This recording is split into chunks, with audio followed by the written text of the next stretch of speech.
PDP की सदर महबूबा मुफ्ती ने आज जम्मू हाई कोर्ट में जो हाल ही में उन्होंने एक पेटिशन फाइल किया था उन तमाम कैदियों को लेके जो इस वक्त हिंदुस्तान के तमाम कोनों में इस वक्त रखे गए हैं, और ये कैदी जो हैं ये जम्मू कश्मीर से हैं, और हमने देखा किस तरह से बार बार वो यही कह रही थी कि इन कैदियों पे नज़रसानी की जाए, कम से कम इनको जम्मू कश्मीर के जेलों में वापस लाया जाए। और आज उसी के चलते हुए जम्मू हाई कोर्ट में एक हियरिंग थी जिसमें महबूबा मुफ्ती खुद शामिल हुई थी। इस वक्त हमारे साथ भाजपा की leader spokes person Altaf Thakur जुटे हैं, मजीद बात करते हैं। ठाकुर साहब, किस तरह से देख रहे हैं जो आज हियरिंग हुई है?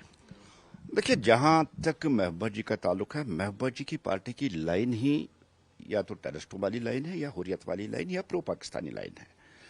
अब आज जिस तरह से महबूबा जी कोर्ट में खुद आज गई है, जो हेयरिंग आज थी, जिस तरह उन्होंने वहां एप्लीकेशन डाली थी कि जो जम्मू कश्मीर के जो टेररिस्ट्स है या stone pelters, hardcore stone pelters, वो बाहर के जेलों में बाकी स्टेटों में जिस तरह से बंद है, उनको कश्मीर वापस ले। सबसे पहला एक सवाल है कि उन कैदियों को जो या तो खूंखार टेररिस्ट रहे या हार्डकोर ये स्टोन पेल्टर रहे, कश्मीर लाना उनके लिए, कश्मीर के अमन के लिए बहुत बड़ा खतरा है। और ये खतरा गवर्नमेंट किसी भी सूरत में इसको ये यहां लाने की, उन खतरा लेने का जिम्मा नहीं लेगी। ये सबसे पहला क्वेश्चन। और दूसरा क्वेश्चन है, महबूबा जी खुद जानती है ऐसा पॉसिबल नहीं है, मुमकिन नहीं है। इसलिए जो आज बडगाम का इलेक्शन चल रहा है, बडगाम के इलेक्शन में लोगों को धोखा देने के लिए ये एक पब्लिसिटी स्टंट है महबूबा जी का, क्योंकि पता है उनको कि उनकी हालत तो बहुत पतली है, तो उस हालत को ठीक ठाक करने के लिए एक वो संपैथी गेन करना चाहती है बडगाम कॉन्स्टिट्यूंसी। देखिए, मैं गवर्नमेंट ऑफ इंडिया से कहती हूँ कि कैदी को वापस लाओ, उन्होंने लाया नहीं, अब मैं कोर्ट चली गई है। और मुझे लगता है जहां तक कोर्ट का ताल्लुक है, हमें कोर्ट का फैसले का इंतजार करना चाहिए और कोर्ट का फैसला जो होगा वो एहतराम करना है। लेकिन जहां तक मेरी राय है, देखिए, सबसे पहले देश की एकता, देश की सिक्योरिटी और देश की अखंडता, बड़ी मेहनत के बाद जम्मू कश्मीर और खासकर कश्मीर में अमन आया है 2019 के बाद।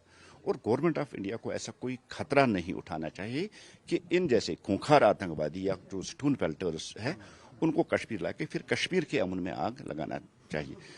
देखिए, जिनकी वो वकालत कर रही है उनको यहाँ लाइए। उनमें यासीन मलिक है, उसने बड़े मर्डर किए हैं, बड़े कत्ल किए हैं। आसिया इंद्राबी है, कोई कसर छोड़ी नहीं है उसने कश्मीर को जलाने के लिए।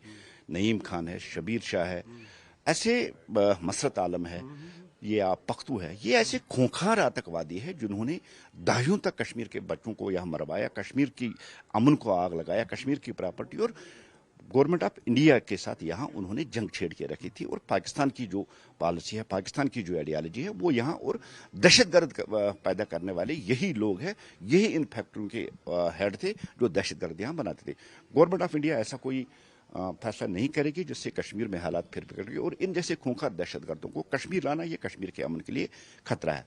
और दूसरा जो मैंने कहा है, महज पब्लिसिटी स्टंट है। महबूबा जी जानती है ऐसा पॉसिबल है नहीं, इसलिए अब लोगों को कंफ्यूज करने के लिए उन्होंने आज हाईकोर्ट जाके ये पब्लिश स्टंट किया है ताकि बडगाम से कुछ संपत्ति गेन हो और उसकी जो हालत बुरी है उसमें थोड़ा सुधार आए। और वही हमने देखा, जम्मू कश्मीर नेशनल कॉन्फ्रेंस के सदर फारूक अब्दुल्ला, उन्होंने भी एक बयान दिया है, कहा कि 4 साल से यहाँ पर फाइल्स जो है वो पाइल अप हो रही है, लेकिन LG उन पे दस्तखत नहीं कर रहे हैं और जिससे अड़चने आ रही हैं।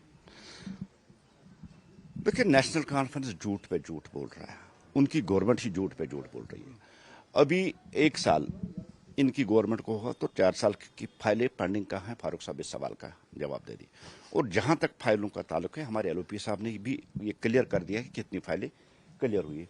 मैं एक सवाल उमर साहब से पूछना चाहता हूँ, आप तो दरबार मुँह का सारा क्रेडिट आप अपने सर ले रहे हैं कि मैंने दरबार मुँह करवा दिया, जम्मू की डिमांड थी और थी जम्मू की डिमांड, लेकिन साथ ही आप कहते हैं कि गवर्नर साहब ने इसको क्लियर कर दिया, LG साहब ने क्लियर कर दिया।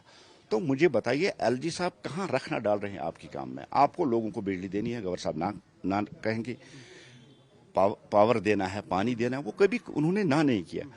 बेसिकली जो फेलियर है, जिस तरह से NC की इमेज डाउनफॉल जो इनका हो रहा, उन डाउनफॉल को डैमेज कंट्रोल करने के लिए अब हमारे बुजुर्ग रहनुमा डॉक्टर फारूक साहब को इन्होंने मैदान में लाया। जहां तक LG इंतजामिया का ताल्लुक है, देखिए, आज उनके MLAs भी कह रहे हैं कि LG इंतजामिया में काम होती थी और कम से कम लोगों की सुनी जाती थी। ये नेशनल कॉन्फ्रेंस के लिए झटका है। इन्हीं झटकों और जो अंदर नेशनल कॉन्फ्रेंस के अंदर जो पक रहा है, उस डैमेज को कंट्रोल करने के लिए अब फारूक साहब को भी इन्होंने ग्राउंड में लाया है, लेकिन जहां तक ताल्लुक है एलजी इंतजामिया का, वो किसी काम में अड़चन नहीं चाह रही। ये एलजी साहब ने पिछले 6 सालों में यहाँ बहुत सी प्रोजेक्ट्स यहाँ बनाए, जम्मू कश्मीर को दिए हैं। और नेशनल कॉन्फ्रेंस का हमेशा यही रहा कि एक तो वो मनोहर कहानियाँ बनाते और दूसरा झूठ पे झूठ और विश्वासघात की पॉलिसी। मुझे लगता है जिस दिन उमर साहब ने ओथ ली है, तो जो उन्होंने मैनिफेस्टो के बाद जो उन्होंने पॉलिसी मैटर्स बनाए थे, उसमें शायद उन्होंने कहा कि 5 साल तक हमें कौन कौन सा झूठ बोलना है, कौन कौन सा विश्वासघात लोगों को करना है। इसलिए रोज एक नया झूठ सामने लाकर वो लोगों को कंफ्यूज करना चाहते हैं। अब एलजी साहब को दोष देना मुझे नहीं लगता है कि ये नहीं है।